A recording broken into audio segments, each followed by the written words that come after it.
Good afternoon అందరికీ. Lunch చేశారా? ఈరోజు ఇడ్లీలోకి మా మమ్మీ పల్లీ చట్నీ చేసింది. నాకు పల్లీ చట్నీ అంటే చాలా ఇష్టం. అందుకే మా mummy most of the times పల్లీ చట్నీ చేస్తుంది. మీలో ఎంతమందికి పల్లీ చట్నీ అంటే ఇష్టం? మా మమ్మీ స్పైస్లెస్గా పల్లీ చట్నీ చేసిద్ది, అందుకే ఇష్టం నాకు. మీరైతే మార్నింగ్లో ఏం చట్నీస్ చేసుకుంటారు? ఇప్పటిదాకా మా పెద్దోడు ఇచ్చాడండి వాయిస్ ఓవర్. ఏది అప్పటికి 10-15 సార్లు పిలిస్తే ఎప్పుడో ఒకసారి వచ్చి కొంచెం కొంచెం చెప్పాడు. ఇంకా వాళ్ళకి మూడు ఉండదు కదా చెప్పమంటే.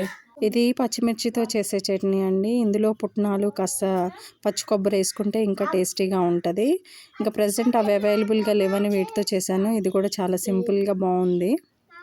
ఇంకో టైపు పల్లీ చట్నీ చేశాను, అది కూడా ఎండుమిర్చితో చేసుకునే చట్నీ. అది కూడా చాలా బాగుంటుంది. ఆల్రెడీ చేసి రెసిపీ షార్ట్స్లో అప్లోడ్ చేశాను, చూడండి. ఎవరికైనా నచ్చితే కమెంట్ చేయండి, లైక్ చేయండి.